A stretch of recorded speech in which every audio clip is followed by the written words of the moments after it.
Two passages today, page 388, question number 76.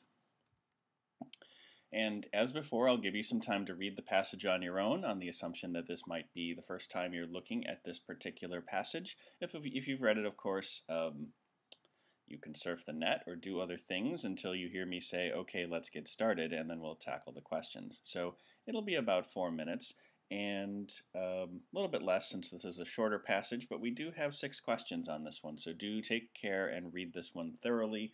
It makes the questions easier. Okay, so go ahead and get started.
Okay, excuse me, I think we can safely stop there. So the passage overall is about 2 works of historiographical, of history, basically. an auto or a biography and a kind of study on a Southern community by two different historians of women's history in the United States. And in this one, again, as always, it's a good idea to have some notion of whether the author has an opinion, whether the author is trying to convince us of anything, and whether the author is trying to, or just simply explain. And there is a contrast between these two works. Buell and Buell is mentioned as having no historiographical context. On your real notes on the GMAT, you probably would not write out the word historiographical. I just wrote that down to make sure that anyone who was watching this broadcast would know what I was talking about there if I just wrote no context. Of course, as a reader of your own notes, you ideally will remember what you were thinking when you took the notes. But so these are, again, as always, a little bit fuller in terms of notes than they would be on the real GMAT. Maybe sometime I'll explicitly do them more briefly, so you get an idea of what it might look like if I were just taking the notes on the passage, on the test itself. Anyway, contrast between the two, Buell and Buell, no historiographical context. Lebsack actually really goes the extra mile to show not only this Southern community, but the change in women's status from the 18th to the 19th century.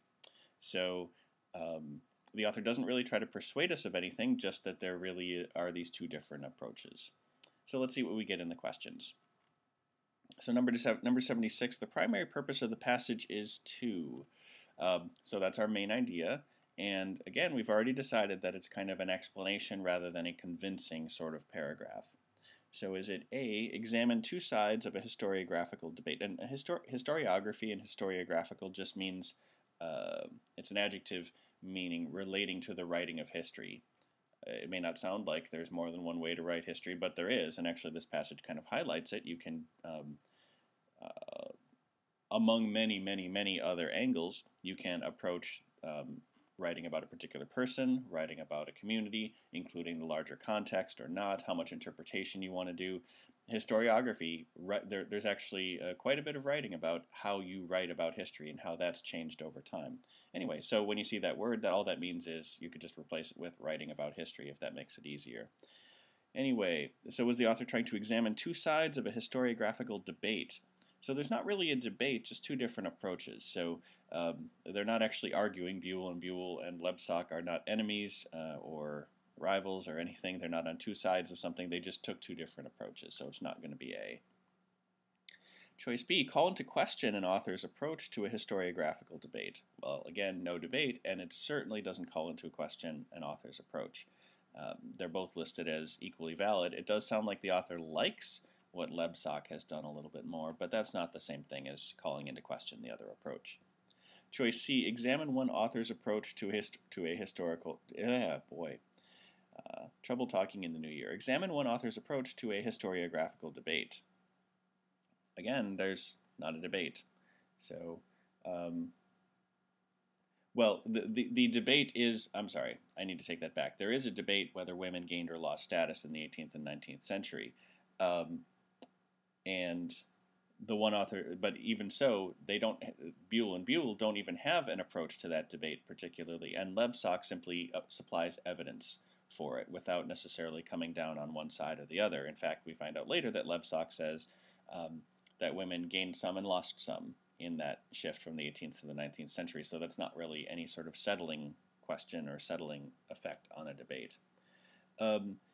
D, discuss two authors' works in relationship to a historiographical debate. So that's probably closest, that Buell and Buell don't really add anything to either side of the debate, and Lebsack just provides more detail, doesn't really come down on one side or other of the debate, but provides additional, perhaps more refined evidence saying that women gained some things and lost some things.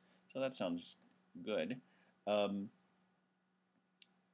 And then E, explain the prevalent perspective on a historiographical debate. I don't know why I keep wanting to read historical. I guess it's a more common word. And again, we don't really have a prevalent perspective. We don't find out what the status is of this historiographical debate on the status of women in the 18th and the 19th century. We just know that there is some disagreement on whether women gained or lost overall. And we still don't know whether they gained or lost overall, because even Lebsock, with the details that she gives, really just tells us that, it was you win some, you lose some. So it's not going to be E either. So D is not is going to be our right answer. Again, because we don't examine the two sides of the debate. We don't call into question an author's approach. We don't examine only one author's approach. We have two, hence the numbers here. But we do discuss two authors' works. So it's D. And which was I think that's the button I want.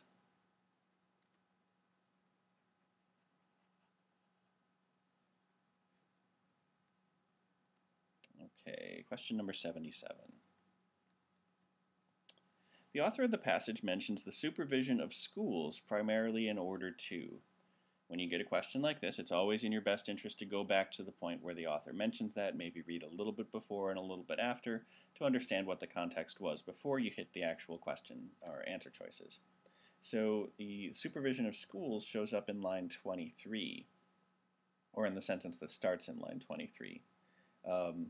Actually, it's really more of a sentence fragment. Anyway, for example, certain jobs, is that where I want to start? Yeah.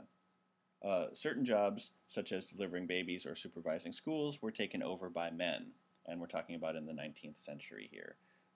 Maybe I should read it back a little bit. She concludes that while women gained autonomy in some areas, especially in the private sphere, they lost it in many aspects of the economic sphere.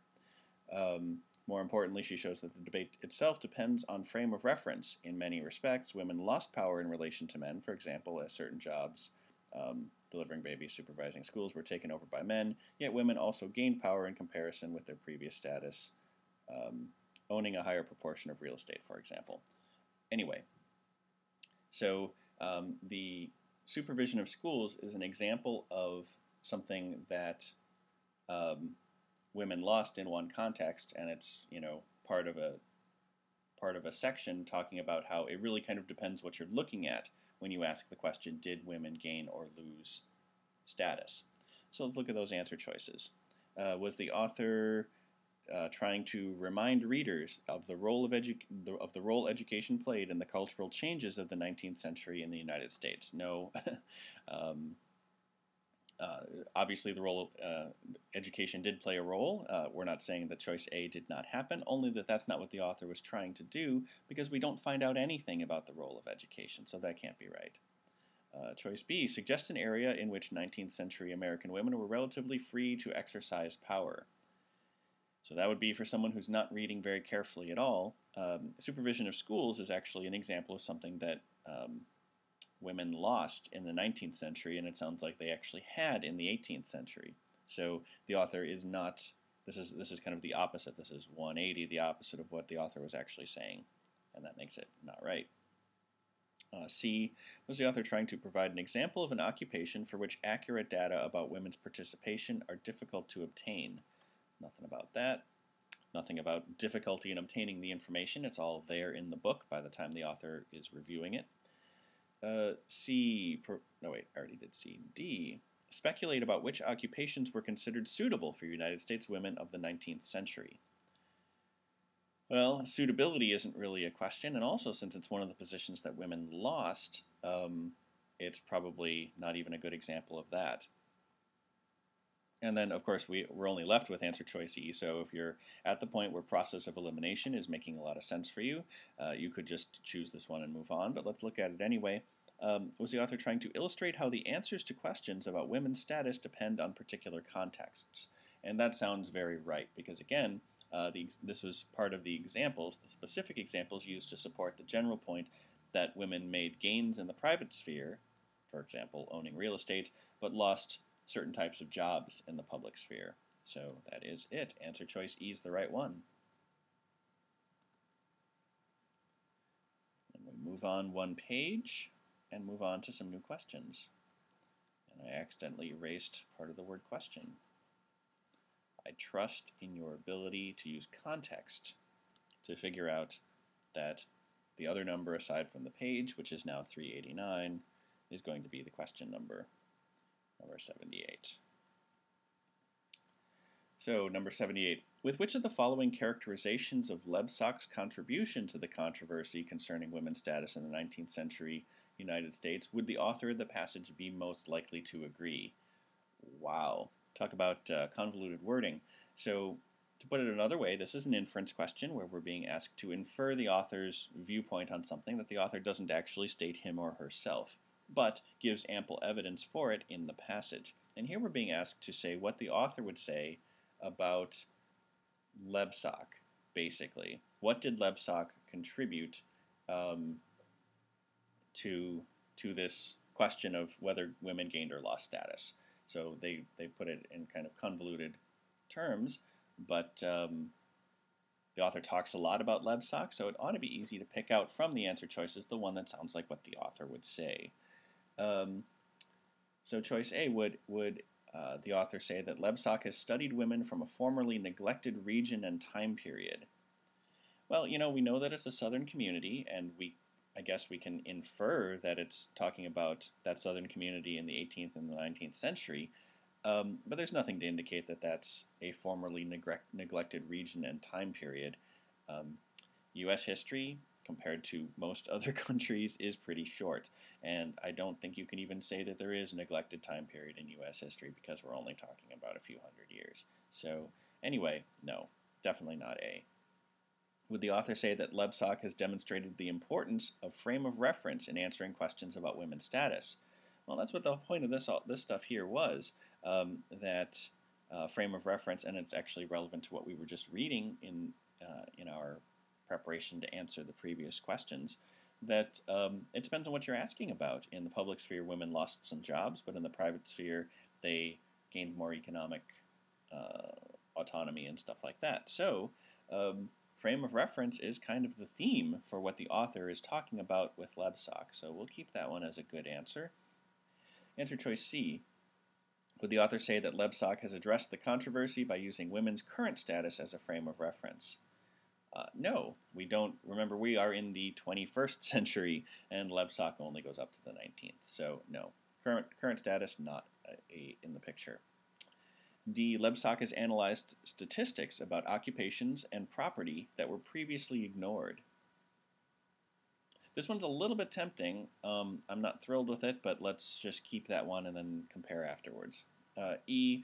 Lebsack has applied recent historiographical methods to the biography of a 19th century woman. Oh, well, that's terrible. In fact, we know that Lebsack does not study a 19th century woman. It's actually Buell and Buell who do that, and we don't find anything about recent historiographical methods. So, not E. Let's go back to D for a second, even though B sounded great. So, we do find out that, where is it? So we find out kind of in the middle of the passage that Lebsack has actually looked at information to come up with conclusions about occupations and property. But there isn't actually enough information here to support the idea that these A, were statistics at all. It could just be looking at primary sources, and B, we have no indication that these things were previously ignored. So choice D is something that Lebsack does kind of, but it's phrased in such a way that it doesn't really match the information that we have in the passage. And even though inference questions are asking you about things that are not actually in the passage, they do still need to be strongly supported by the passage. There is, comparatively then, plenty of stuff supporting the idea that frame of reference is important. In fact, line 19 says, more importantly, she shows that the debate itself depends on frame of reference. So there's strong support for choice B, and that's why it's our right answer.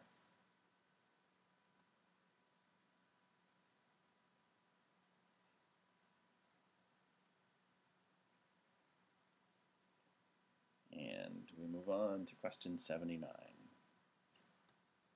So according to the passage, Lebsack's work differs from Buell and Buell's work in that Lebsack's work does what? And again, before we look, just a brief refresher. Buell and Buell talk about one woman without larger context. Lebsack covers an entire southern community over a couple centuries and is fit into a larger historiographical context. So the answer is probably something like that. A, does Lebsack's work use a large number of primary sources? Well, it's actually really hard to write good history without using primary sources. So, and there's nothing in the passage that suggests that Lebsack, as opposed to Buell and Buell, uses large numbers of primary sources. So it's not that. B, ignores issues of women's legal status. That sounds terrible, and I'm just looking to see whether we find out. We don't really find anything about legal status. Yeah, I mean, unless we want to add in count owning real estate as somehow being legal status, but really, we don't know whether Lebsack's work deals with legal status or not. It's just not mentioned, so we can't use that. Choice C, does Lebsack's work refuse to take a position on women's status in the 18th century? Well, this is 180 degrees the opposite of what happens. Lebsack's is the work that actually does an analysis of women's status in the 18th and 19th century, so it really could not refuse to take a position. D, does Lebsack's work as compared to Buell and Buell's address larger historiographical issues? That sounds exactly like what it does. And then E, does it fail to provide sufficient material to support its claims? And again, this isn't according to the passage. It says according to the passage in the question, which means all the information should be stated in the passage. It's a detailed question. And we don't find anything about having insufficient material to support the claims. That leaves us with choice D.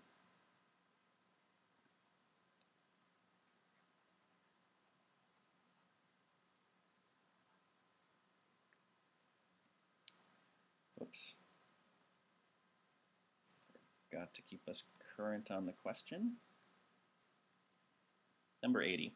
The passage suggests that Lebsack believes that compared to 19th century American women, 18th century American women were what? So remember, we find out that in the 19th century, women made private gains and public losses. So we probably, and this is important to be clear about this, this question is asking about how 18th century women were compared to 19th century. So they probably have more public roles and have less private power, because the reverse happens from the 18th to the 19th century. So 18th century women should probably have more public prominence and less private power.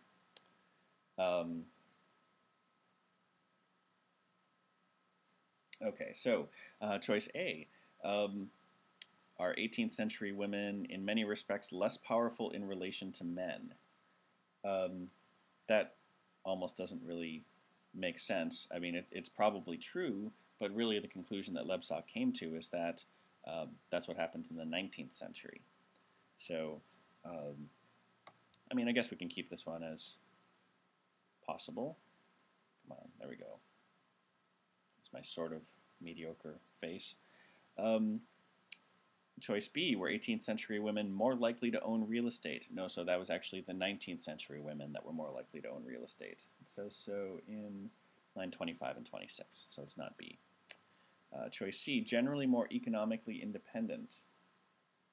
So we do find out that 19th century women in line 18 it says they lost it in many aspects of the economic sphere. So that actually sounds more like what is true of 18th century women. If 19th century women lost influence in the economic sphere, 18th century women had more influence in the economic sphere. So we'll keep that one. D, were 18th century women more independent in conducting their private lives? So again, this was the 19th century women who made these private life gains, and so 18th century women would have had less authority there, so this isn't the right one. And choice E, less likely to work as school superintendents. That's one of the jobs that women lost going into the 19th century, so 18th century women were more likely to have it. Basically, it looks like a lot of these answer choices, for example, E is 19th century, D is 19th century, A is kind of 19th century, B is definitely 19th century. Oh yeah, so going back to A, in many respects less powerful in relation to men. That's kind of the commentary she has on 19th century women. So in many respects, 18th century women were more powerful, so it's not actually A. Anyway, all the wrong answer choices hinge on your reading the question wrong, or just making a mistake because you're in a hurry, or because you skimmed. So you do have to read the questions very carefully, not just the passage, but the questions themselves, because occasionally they'll do something like this to you, where all the wrong answer choices are things that actually happen in the passage, and they're true of the wrong thing. And we're talking about two phrases that look pretty similar, 19th and 18th century women. One part of the phrase is different, everything else is the same, and so if you're not reading carefully, this could end up being a bit of a mess. If anything, though, the fact that all of them are true of 19th century, you might catch yourself at that point realizing, hey, both of these are true. And remember, on the GMAT, there's never going to be two right answers. If you have two right answers, they are either your thinking is wrong or they're both wrong. Or both, I guess. Anyway, so it is in fact answer choice C.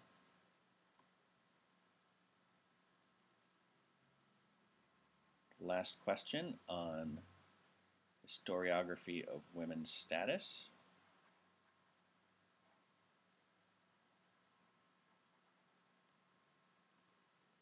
Number 81. The passage suggests that Buell and Buell's biography of Mary Fish provides evidence for which of the following views of women's history.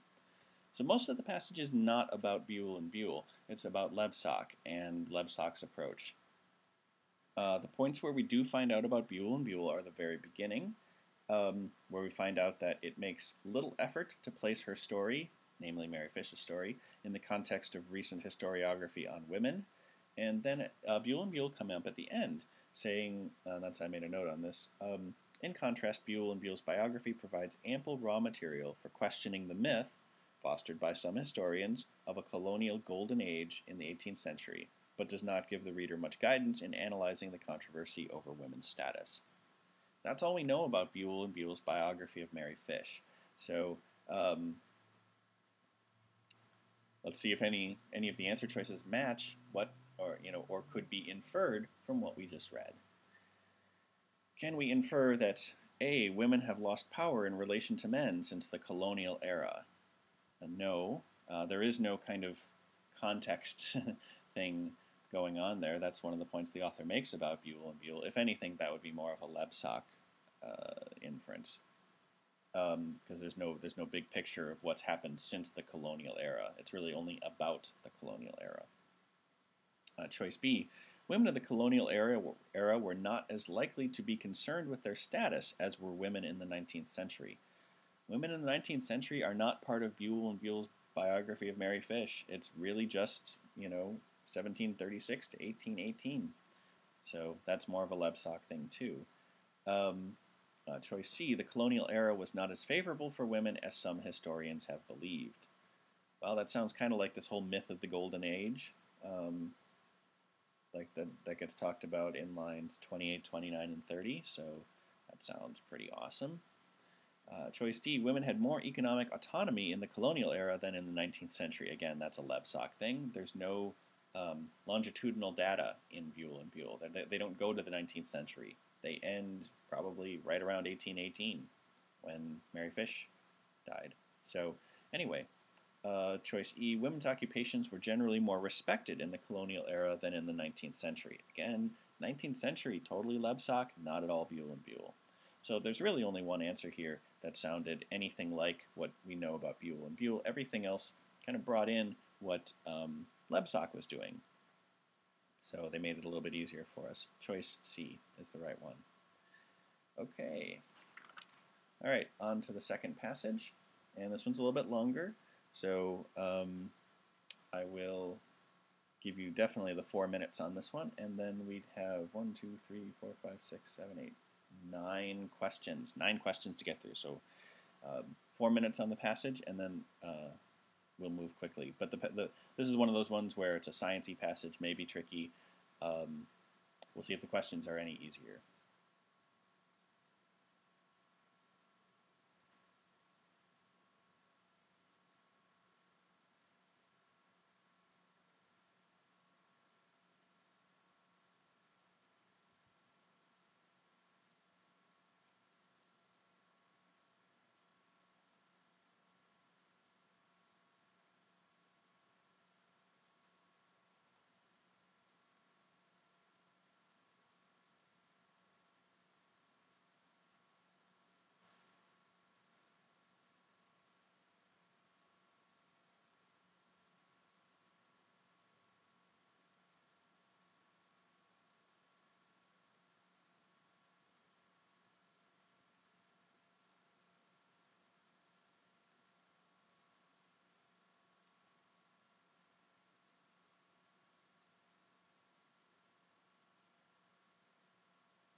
Okay, let's stop there. We got to make sure we can get through those questions.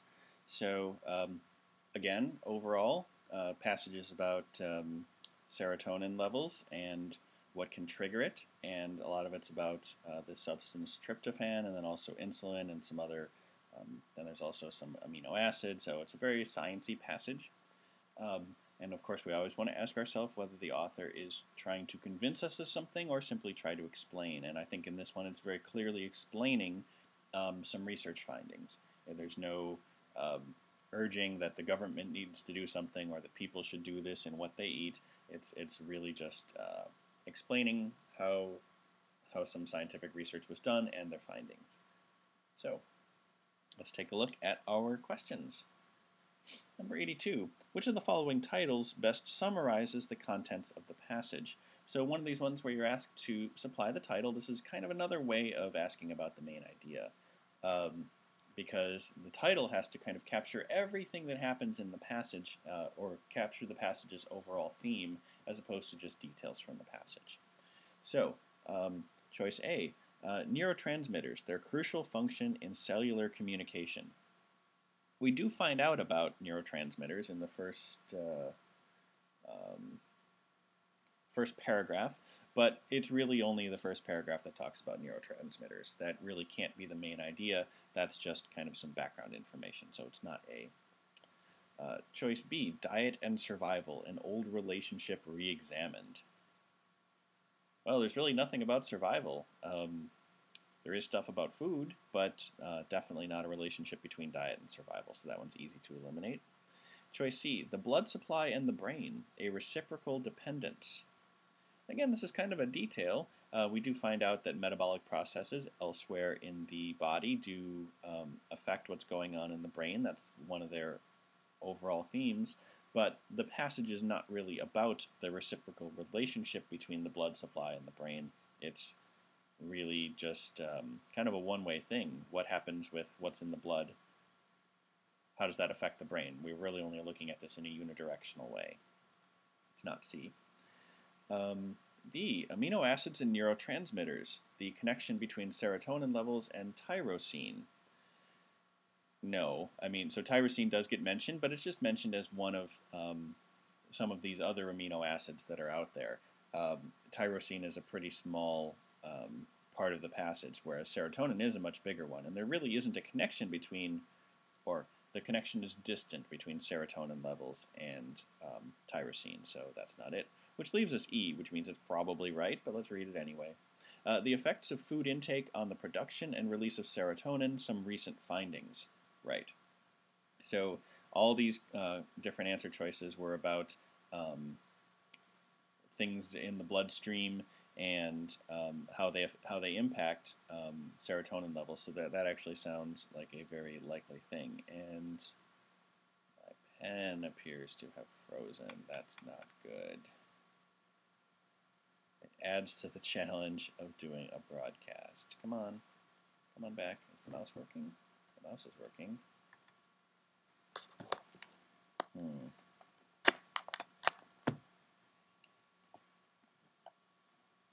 Apologize for the technical trouble here. Let's try now. Okay, all right, we're back. Anyway, choice E is the correct one. So we can move on.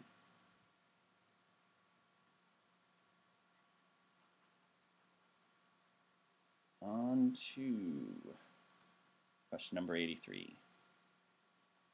According to the passage, the speed with which tryptophan is provided to the brain cells of a rat varies with. So it's interesting. Tryptophan appeared in a lot of these things.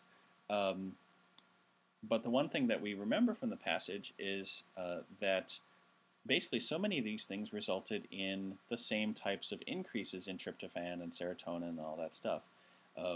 Meals that change tryptophan, injecting insulin, meals with heavy in carbohydrates, all of those were the same as just injecting tryptophan directly in the bloodstream. So there was really only one thing that affected the speed of tryptophan being provided to brain cells, and that was at the end of the passage. Line It's like line 34. The answer lies in the mechanism that provides blood tryptophan to the brain cells. This same mechanism also provides the brain cells with other amino acids, and that's where we find out that if there's other proteins and other amino acids floating around, they compete with tryptophan and take up some of that same processing power, the ability of the brain to, or whatever, the mechanism that takes it from the blood and gives it to the brain.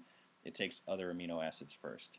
So it's related to proteins and amino acids. Anyway, so is it choice A? Is tryptophan affected by A, the amount of protein present in a meal? That is the stuff that at the end of the passage. That sounds pretty good. Let's check the other answer choices though. B, concentration of serotonin in the brain before a meal. Now clearly they were measuring the amount of serotonin in the brain before and after meals as part of these experiments, but we're not actually, you don't actually find out anything about what those concentration levels need to be in order to impact the processing of tryptophan. So it's not B. C, the concentration of leucine in the blood rather than with the concentration of tyrosine in the blood. Tyrosine and leucine were just two guys. I mean, they're not guys, they're amino acids, but they're just two amino acids that get mentioned in passing as other things that compete with tryptophan. So they are not that important in the passage. Choice D, the concentration of tryptophan in the brain before a meal. Again, they must have been measuring it, but we don't ever find out that there's some kind of critical threshold for tryptophan in the brain, so that can't be it. And E, the number of serotonin containing neurons. Number of neurons completely outside the scope of the passage. So really it is back to the one we first thought it was, choice A. Protein-heavy meals impact the ability of the brain to focus on tryptophan, and so therefore its levels drop when there's, you know, other proteins out there, or other proteins and amino acids. So it's A. And I accidentally erased part of the word question again. Sorry about that. I guess I want to make sure I get through all the questions. Number 84. According to the passage, when the authors began their first studies, they were aware that. So we want to go back to the part where it talks about what they did when they began their first studies. Our first studies sought to determine whether the increase in serotonin observed in rats given a large injection of the amino acid tryptophan might also occur after rats ate meals that change tryptophan levels in the blood. So basically, they were testing whether, and I guess I actually have this in the notes, whether meals that change tryptophan are the same as a tryptophan injection. So did the authors know, A, that they would eventually need to design experiments that involved feeding rats high concentrations of protein? It doesn't sound like they knew that. They, certainly not from the part where we find out about their first studies. Did they know that tryptophan levels in the blood were difficult to monitor with accuracy? That seems highly unlikely, since they already knew what happened with tryptophan injections, and if they couldn't monitor it, that's not very scientific. So they must have known about how to monitor tryptophan levels to know how much to give them. Choice C, were they aware that serotonin levels increased after rats were fed meals rich in tryptophan? So that's actually what they were about to find out. They did not already know that when they first began their experiments. So C is tricky. Gets an angry face for being a tricky one, but it's not right. Choice D, that there were many neurotransmitters whose production was dependent on metabolic processes elsewhere in the body. Well, if anything, that's what they were trying to prove, that, you know, before these experiments, they didn't think that what was going on elsewhere in the body made a difference. So they didn't know that until the end. And choice E, that serotonin levels increased after rats were injected with a large amount of tryptophan. That's actually what it said that they knew. They were trying to match these other, these experiments that I've numbered in the notes. Were trying to match what they already knew happened with tryptophan injections. So it is, in fact, choice E.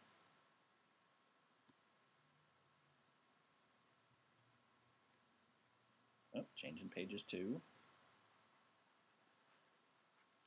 Hopefully choice E will not merit an angry face next time. So page 381, number 85. According to the passage, one reason that the authors gave rats carbohydrates was to. And so we find out about carbohydrates. That was experiment number 3. which was line 25 or so, they were trying to see whether the rat's own insulin did the same thing as an insulin injection. So let's look for something like that. A, to depress the rat's tryptophan levels. No, actually all of these raise the tryptophan levels, so that's the opposite. Choice B, prevent the rats from contracting diseases. Ha ha ha. That's totally outside the scope. Diseases aren't even in there. C, cause the rats to produce insulin. Again, experiment number 3 was about the rat's own insulin as opposed to insulin injections, so that sounds good. D, demonstrate that insulin is the most important substance secreted by the body. No. And E, compare the effects of carbohydrates with the effect of proteins.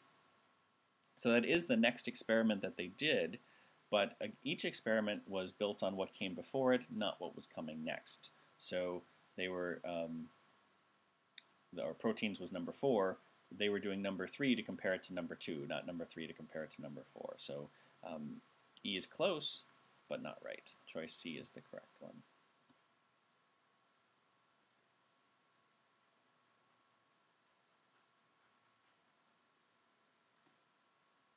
Number 86.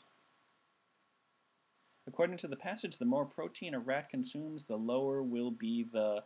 And remember, when they eat a lot of protein, that was in the paragraph 3, experiment number 4, eating a lot of protein, that interferes with tryptophan and serotonin in the brain. So we want something like that. A, the ratio of the rat's blood tryptophan concentration to the amount of serotonin produced and released in the rat's brain. So we don't actually find out anything about the blood serotonin versus brain serotonin ratios at all, so this can't be right. Right, yeah, we don't find blood to brain ratios. Choice B, the ratio of the rat's blood tryptophan concentration to the concentration in its blood of the other amino acids contained in the protein. Let's just go back and check to see if that sounds right. 35, 36, 37, 38. Line 38, the consumption of protein increases blood concentration of the other amino acids much more proportionately than it does of tryptophan. So that sounds like the right answer, actually, because it's all about blood ratio. Brain ratio is not involved. Choice C, the ratio of the rat's blood tyrosine we can just stop there. Nobody cares about tyrosine in this passage. Choice D, the number of neurotransmitters of any kind. No. And choice E, number of amino acids in the rat's blood will contain. So it's not that the number of amino acids changes. It sounds like actually they're probably all there all the time, but it's the relative concentrations that changes.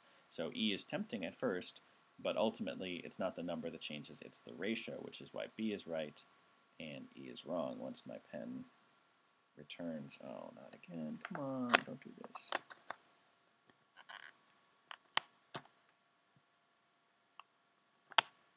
Again, apologize for the technical difficulties. There we go. Anyway, it's not E. It is B to question number 86.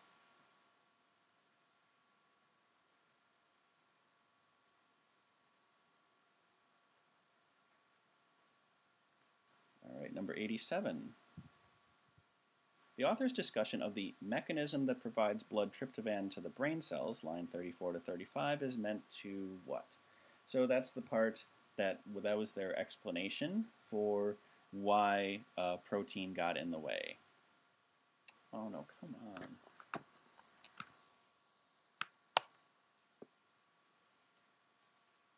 No, that's not it.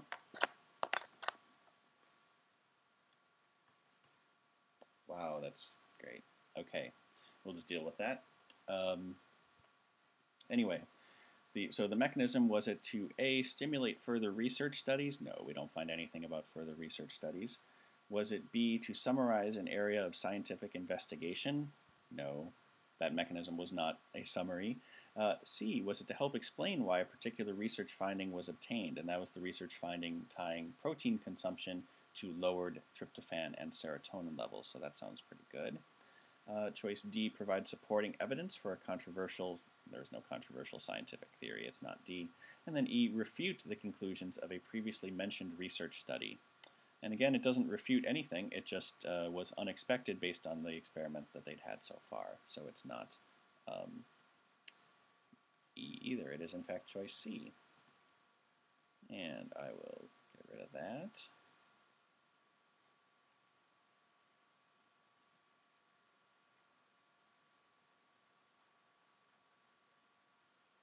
And we move on to number 88. So according to the passage, an injection of insulin was most similar in its effect on rats to an injection of. Now this one's interesting, and this is where the notes that I took actually come in kind of handy. There's actually only 2 injections in the entire passage. There's an injection of that initial injection of tryptophan that they already knew what happened, that insulin, that serotonin levels went up. So there's that. And then there's the injection of insulin here in their second experiment. Everything else was in the meals that they ate. So in the passage, and this is according to the passage, not an inference question, so the answer has to be relevant to something that appears in the passage. The only other injection that the insulin injection could be compared to is the tryptophan injection. We don't even need to look at the other answer choices. It is clearly choice D, I want the happy face. It is clearly choice D, the tryptophan injection, because that's the one that appears at the beginning of paragraph 2. Nothing else is an injection. So here's an example of how knowing the passage can make this just 23 million times easier. So choice D for number 88. There were no other injections.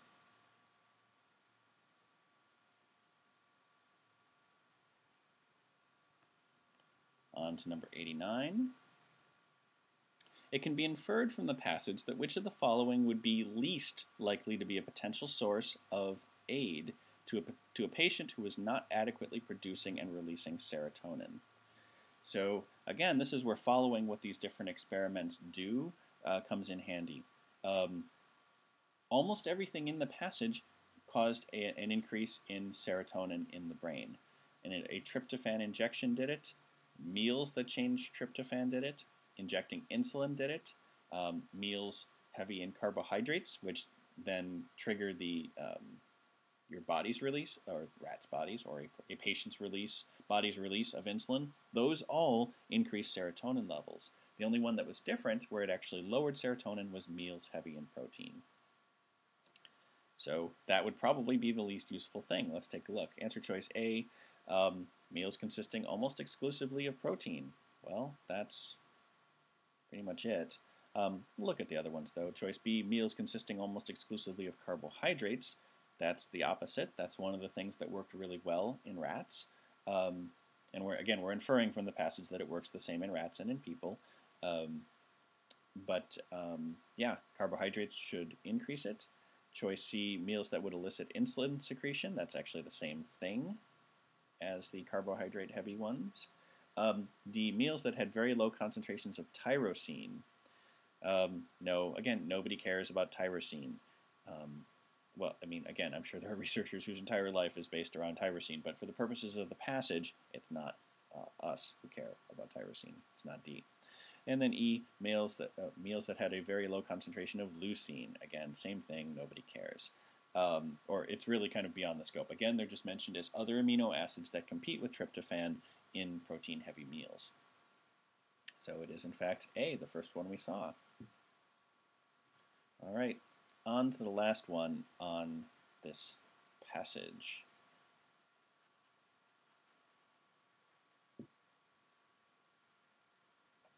Okay. Question number 90. It can be inferred, so again we have another inference one. Inference ones are pretty common on the GMAT, so I guess we have to get used to them. It can be inferred from the passage that the authors initially held which of the following hypotheses about what would happen when they fed large amounts of protein to rats. And the large amount of protein to rats, that was paragraph 3, their fourth experiment, and it starts off with the word surprisingly. So the result that they got was a surprise. So we would want something that is, we would expect their expectation or their hypothesis to be something different from the result that they got, right? Otherwise they wouldn't be surprised. Otherwise they would be pretty terrible scientists if they are surprised by that they guessed right. Well, it's not a guess, it's a hypothesis. Anyway, so the result that they got in paragraph 3 was that brain tryptophan and serotonin levels fell. and that was a surprise. So I think we could say that they expected them to not fall. We can't necessarily say that they expected them to go up, although they may well have, but at the minimum, they did not expect those levels to go down. So choice A, the rat's brain serotonin levels would not decrease. That's what I just said. That sounds good. Let's check the other ones. Did they expect that the rat's brain tryptophan levels would decrease? That's actually what happened, and it was a surprise to them. Choice C, the rat's tyrosine levels would increase less quickly than would their leucine levels. Nobody cares about tyrosine or leucine. Choice D, the rats would produce more insulin. Insulin is pretty much tied to the carbohydrate thing in the previous paragraph, not to protein meals, so it's not that, at least in terms of the passage. Again, if this is something that's kind of dangerous. If you have outside knowledge about insulin production, serotonin, anything like that, passages like this, or any other one that really key to your own outside knowledge, can be really tricky, and you really have to kind of separate yourself from what you know, because it usually will hurt you. Choice E, that the rats would produce neurotransmitters other than serotonin. Neurotransmitters other than serotonin are not remotely interesting to this passage. They may be interesting, but they're not interesting to this passage, and so they're irrelevant. So, I mean, really the only one was, the surprise was to them, their hypothesis must have related to rats' brain serotonin levels not decreasing, because then they were surprised when they did. Answer choice A. So, I think that's going to be a good place to stop. End of the passage. Next time we can pick up with the passage on page 292 and with question number 91. And that'll be tomorrow if you're watching these live. So Happy New Year, those of you who celebrate New Year, I guess. My name's Jim Jacobson. You've been watching Grockit.com, the GMAT edition of the OG TV program, where we go through the GMAT official guide, like it says right there. And we're going through the 12th edition. Purple cover, kind of golden letters, page by page, cover to cover. An older edition won't probably do you too much good, so if you just tuned in and don't have this book, the way the broadcast works, it really does hinge on you owning a physical copy of the book and having it in front of you. So, you know, to maximize your time spent with these broadcasts, I highly recommend that you acquire one. Anyway, see you next time, and thanks for watching.